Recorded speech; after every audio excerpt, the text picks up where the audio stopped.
Hello po sa inyong lahat. Isang magandang umaga po sa inyong lahat. Ngayon po ay 22 ng Disyembre 2025 anyo at ang oras ngayon dito po sa Los Angeles, California ay alas 6:32 ng umaga, araw po ngayon ng Lunes.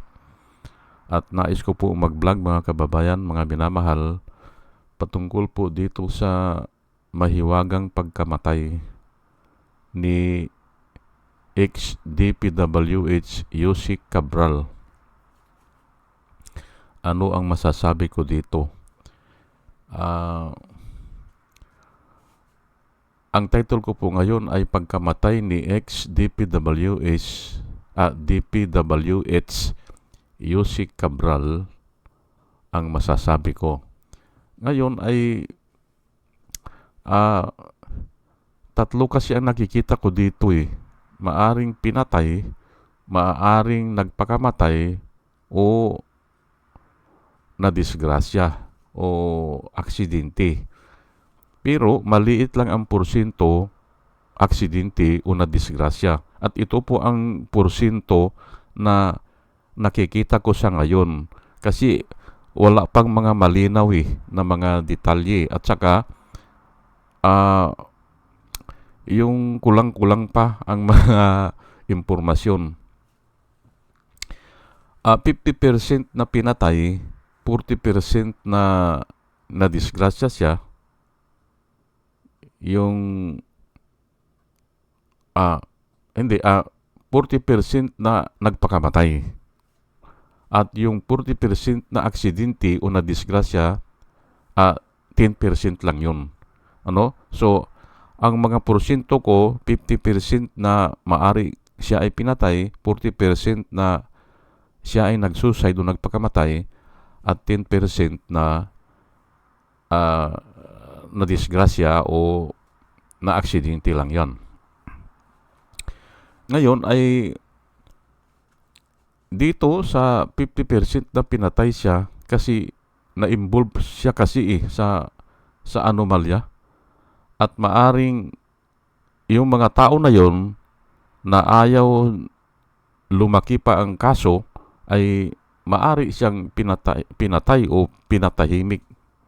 Ngayon, dito naman sa nagpakamatay, yun nga na-involve siya sa malaking kaso, baka hindi niya nakuha o hindi kaya ng kanyang konsensya. Nakonsensya siya, kaya nagpakamatay siya.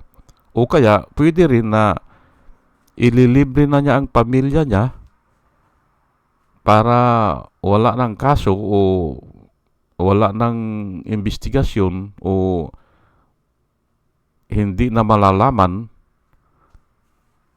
ang mga pangyayari, ay nagpakamatay na lang siya. Dito naman sa nadisgrasya, 10% lang o malabo yan. Kasi doon sa lugar po Doon sa lugar. Hindi, kung makikita nyo po yung crime scene, ay napakakipot nung daan Opo, at walang landing para sa magparking ka doon sa side. Wala. Kahit na naglalakad ka doon, delikado ka O yung lugar na pinangyarihan, makipot talaga. Kung magparada ka ron, bubusinahan ka nung sumusunod sa'yo kasi maaabala siya Yung po nakita ko doon sa kalsada, kaya walang tsansa na aksidente. Bubusinahan ka doon hindi ka pwedeng hihinto doon. At nagtataka ako, bakit huminto sila doon? Sabi nila ay sinita sila ng pulis. Hindi naman natin alam kung pulis ng baryo o pulis lang ng purok o PNP. Hindi natin alam. Pero talagang yung mga commuters ay bubusinahan ka doon Hindi pwede na magparking ka doon. Hindi katulad dito po sa Amerika, yung mga ganyan na mga lugar, mayroong silang ginagawa na parang paradahan para in case of emergency, doon ka magpaparada. Ganun po dito at mahaba yan, mga kasya ang 5 kotse, ganyan. O 7 kotse, kaya. Magdidesignate sila ng isang malapad-lapad na lugar at just in case emergency, nasisiraan ka o nawalan ka ng preno, doon ka mag-check up o magparada. Ngayon, kung mayroon namang dito po sa Amerika, kung maganda talaga yung lugar, ay nilalakihan nila yung paradahan at maraming humihinto talaga at nag-picture taking, ganyan, o nagre-relax. Ganun po dito sa Amerika. Pag nakita nila na maganda yung tanawin, ay nilalagyan nila ng parang hintuan ng mga sasakyan para mag-sightseeing o mag-picture. Opo. Lalo na kung yung bulubundukin yan, tapos nakikita niyo yung dagat, doon Dito sa Amerika, ganun pag bulubundukin, pero nakikita mo yung dagat, doon sila maglalagay. Ganun po. O nakikita mo yung kaparangan. Ganun po yan, Pero dyan, ay Cannon Road po ata yan Makita mo doon sa mga video ngayon na walang tsansa, nahihinto ka. Bubusinahan ka o kaya papagalitan ka. Ay lalo na ganyan, hindi naman ata sila kilala o wala silang security escort. Hindi ba? Kaya malabo po yung nadisgrasya doon o na-aksidente. Ngayon ay sa pagpapakamatay naman po, mayroon tayo sa Biblia na si Judas Iscariot ay nagpakamatay.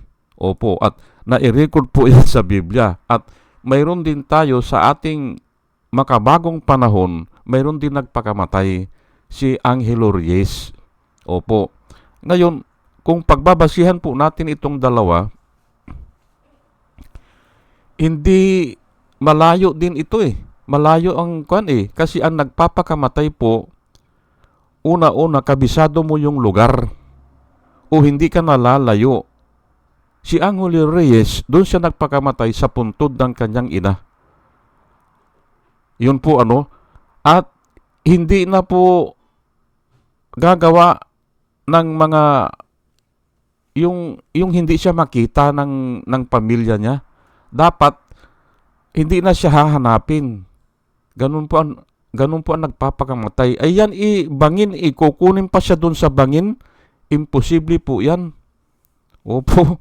Ang nagpapakamatay po, usually, yung kabisado niya yung lugar, ay bakit?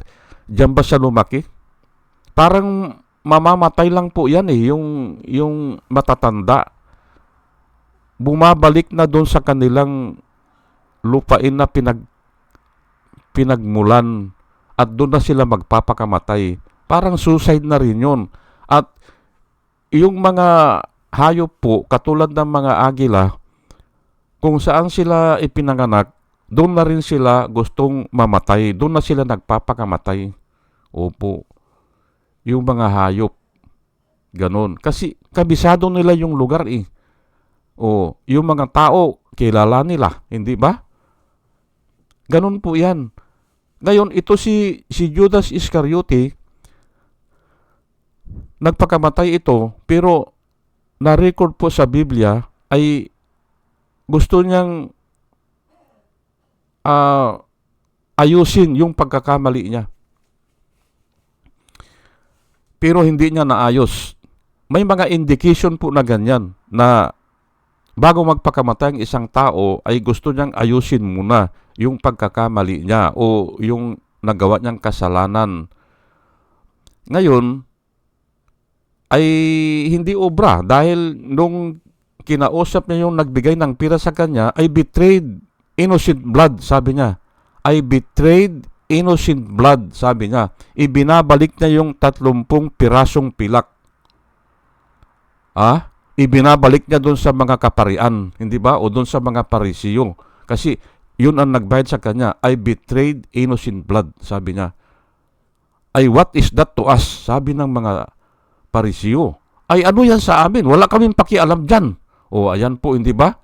Ibinabalik niya yung 30 pirasong pilak. Kasi hindi niya makaya talaga eh. Hindi niya makaya eh. Pero, marami ang nagsasabi na mga pastor, maaring ginawa niya yon para mawasak na ang mga Romano. Dahil ang iniisip daw niya, ito ay extra biblical lang po ito, mga pastor po ang nagsasalita din ito. Ang iniisip ni Judas noon, pag hinuli nila si Jesus Christ na kayang magbuhay ng patay o kayang patigilin ang bagyo o mga alon sa dagat o gumawa ng kababalaghan, ay pag hinuli nyo yan, tudas na kayo. Yun po. Ngayon ay hindi naman ganun po ang Diyos eh. Hindi. Hindi ay nagkamali si Judas. Yun ang sabi nila. Kaya nagsisi siya at binabalik niya yung pera, yung 30 pirasong pilak. Pero what is that to us? Sabi ng see to it for yourself. Sabing ganun. Kaya isinabog niya yung 30 pirasong pilak doon sa sa building ng simbahan. Isinabog niya. Ayan, sabi naman ng mga ng mga Parisiyo, o sige, pulutin yan. Sabing ganun, at ibili natin ng yung libingan ng mga stranger. Marami kasing namamatay na stranger, walang mga libingan, at doon natin ilibing ang mga stranger. Doon sa libingan na bibilihin yan. Kasi bawal yan idagdag sa blood money yan. Sabi nila, blood money. Hindi pwedeng idagdag yan sa simbahan, yung pira. Ayan po, yung pilak. Ngayon, yan po ang mga indication na bago magpakamatay, may mga indication yan. Pati ito kay Angelo Reyes, naiipit siya eh. Naiipit din si Angelo Reyes, kaya nagpakamatay na lang siya. At yun nga, si GME ata ang gusto niyang iligtas. Kaya nagbaril na lang siya sa sarili, hindi ba? Pero hindi siya lumayo. Hindi siya doon lang siya para madali siyang hanapin o madali siyang ilibing. At ganun din kay Judas ay simpre although na nagbikti, sabi natin hindi po nagbikti. Ang extra biblical po na nakuha ko ay tinali niya ang kanyang paa at nagpatihulog siya sa bangin at lumabas ang kanyang bituka. Yun po Yun. Kaya nauna pa siyang namatay kay Jesus Christ kasi siya alas 12 daw ata ng tanghali Si Jesus Christ alas 3 ayan po may mga indication at may mga rason yan. Pero malayo nga yung nagpakamatay Ngayon, doon sa maaring siya ay pinatay, ay malaking tsansa yan. Pero wala pa tayong dyan. Hindi natin i-discuss yan. Doon naman sa nahulog siya o nadisgrasya siya, malayo po. Kasi nga, ay bakit naman magsisilpi ka doon ay ibang klase po yan. Lalo na yung driver, hindi mo iiwanan ang bus mo sa ganong sitwasyon. Opo. Walang parking, hindi ba? Ang liit, ang kipot, hindi ba? Kahit na naglalakad ka dyan, alanganin ka rin na masagi dyan sige, at pinaliwanag ko lang po at ito na tayo ito po ang pakay ko dito. Naku, kulang ng oras ko. Ito pong mga ganyan, mga problema na ganyan ay because of the love of money. Opo, kaya nagkakaproblema ng ganyan. At iyan po talaga ang problema. Kasi nga, ay ang tao po ay alipin ng kasalanan. Alipin. Kaya madali silang pumasok sa ganyan. Alipin kasi Ang sabi ni Jesus Christ, I came to set the captive free. Pero tinanong siya ng mga tao, how come you will set us free? We were never been in bondage to anyone. How come you will set us free? Ang sabi ni Jesus Christ, katotohanan sinasabi ko sa inyo, truly, truly, I say unto you, man commits sin because man is a slave of sin. Ayan po, kaya nga ganyan, pumapasok yan.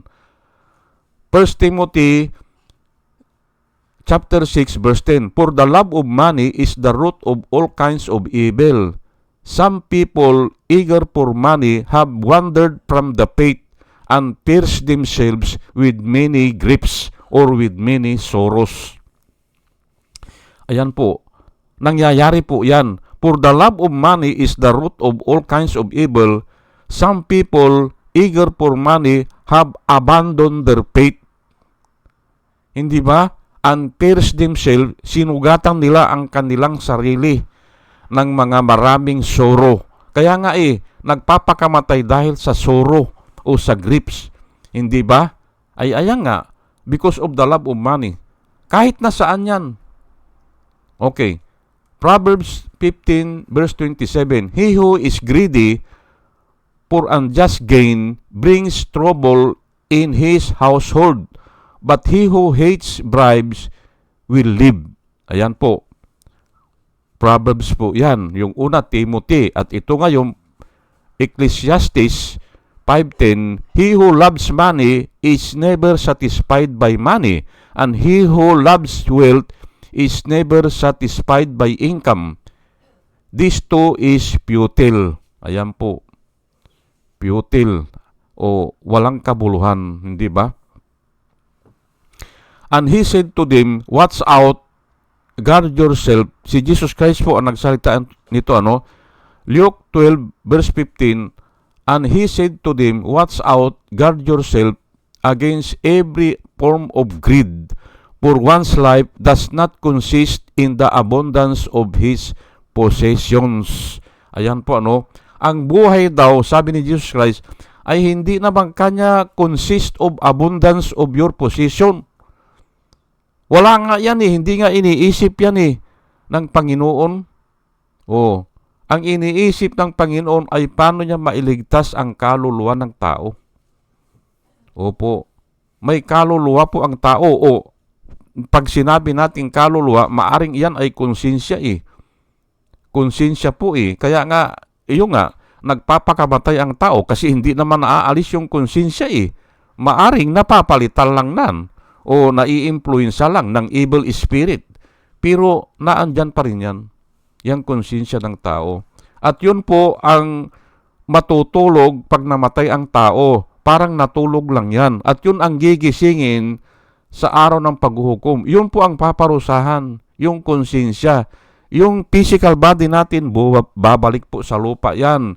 Yung espiritu naman natin, maaring yung hininga natin ay babalik sa Panginoon na kung saan siya ay nagbigay sa atin. Pero yung konsensya ay ayan po bubuhayin po yan. Gigisingin yan. Para ka lang natulog kung ikaw ay namatay. Ayan po ang nilalakad ko po dito. Pero, ang gusto ko lang ipaliwanag dito, kaya napupunta ang mga tao dyan kasi nga alipin ng kasalanan ang tao. At yun nga, because of the love of money. Opo. At yan po ang Biblia po, yan po ang itinuturo Ang sabi ni Jesus Christ ang sabi niya ano ba yun? Do not lay up for yourselves treasures on earth, hindi ba? Kasi nabubulok yan sabi niya nananakaw yan. Nasisira, hindi ba? Lay up for yourselves treasures in heaven, sabi niya. Pero ang tao nga ay ligaw po ligaw. Ngayon ay malamang kung sinabi ko ngayon na ligaw ang tao, maniniwala kayo dahil dyan. Hindi ba? Naliligaw po kahit na po napakatalino mo. Kahit na ay iba nga yung talino na nakukuha sa sa mundong ito At iba yung talino o yung wisdom na nanggagaling po sa Panginoon. Iyan po ang gusto kong ipaliwanag dito. Kaya ganyan, hindi maiwasan yan. Patuloy po yan. At hindi pa natin alam sino ang susunod dyan. Hindi ba? Pero, ayun iniiwasan ko po na humusga dito na maaring siya ay pinatay, maaring siya ay nagpakamatay, pero maaring din na siya ay nadisgrasya. Pero yun ang mga porsyento. Sige po, at hanggang dito na lang po at sa susunod kung may makukuha tayong mga impormasyon na iba ay tatalakay natin ulit ito Mayroon pang isang teorya yung si Miriam Maslog, hindi ba? Kunyari namatay, hindi ba? Ay pwede po yun hindi ba? Pero mahaba yun na teorya. Kunyari namatay, ayun pala ay nag-ibang pangalan, hindi ba? Si Miriam Maslog. Yung na-involve naman sa libro, na bumili ng libro ata, na aywan ko kung ano yun. Hindi ko naman sinusubaybayan yun napakinggan ko lang kanina. Mayroong kanyang ganyan na nagpakamatay, namatay kunyari, dahil may kaso, pero bandang huli, nagpalit ng pangalan, hindi ba? Iniba ang pangalan. Ayan po, mayroong ibang teorya na ganun, pero huwag na natin munang kuwan yan, sige po, hanggang dito na lang po, at dalayan ko po sa Panginoon sa ating pakikinig ay sana ay magkaroon tayo ng wisdom na nanggagaling sa Kanya. At muli mga kababayan, mga minamahal, isang magandang umaga po sa inyong lahat at salamat po sa inyong pakikinig. Salamat po ng marami. Salamat po.